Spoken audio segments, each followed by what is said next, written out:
think this is the difference between this cycle and the last cycle, which is in the last cycle, you largely had BTC and a bunch of different coins, most of which, in 2017, most of the different coins were at the end of the day attempts to create ecosystems, but not actually ecosystem coins themselves. So Ethereum, for example, was a dream, and there were lots of ICOs that got funded with Ethereum to kind of go towards that dream, but it wasn't a materialization or instantiation of that dream. And that's what we see now, where when you have that ecosystem live and billions and tens and hundreds of billions of assets kind of trading and staking and earning yield within that ecosystem, people don't feel the need to cash out. They feel the need to deploy assets in different ways and not take them out of the crypto economy. So I think that's what's exciting about 2022, which is that it does feel like we're part of a proverbial super cycle. I think those days are beyond us or behind us,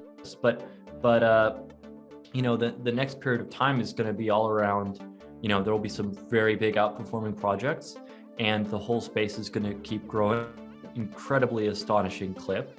And it's really just the displacement of traditional finance, fiat currencies, and the traditional way of doing things, Web 2 versus Web 3. So that disruption, there's a lot of people who sort of overprice that disruption in the short term, and then really underprice it in the long term. So in the long term, people think, oh wow, this is going to happen in the next 2 years, then it's going to be done.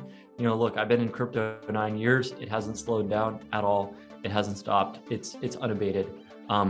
And so that disruption is going to take place over a 20-year cycle, and it's going to be infinitely bigger than everyone's thinking it's going to be. I think we're going to see this transformation where people start realizing the value of the dollar being locked up and being delayed and being in a system that's less efficient, and that realization will make its way to stablecoins, which inadvertently will end up funding the growth of crypto. The leverage positions in crypto are maybe 20-30 billion.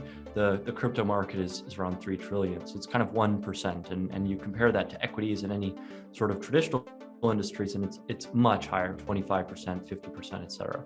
So I think the interesting thing you see here is the opportunity to be provider of leverage and earn yield from your dollars while you're using your dollars is something that banks have, and the consumers, the people, the retail users don't have. I think the benefits of stablecoins are actually very underestimated, especially in the short term. It's grown to be huge, but it's kind of something I think the market is actually sleeping on.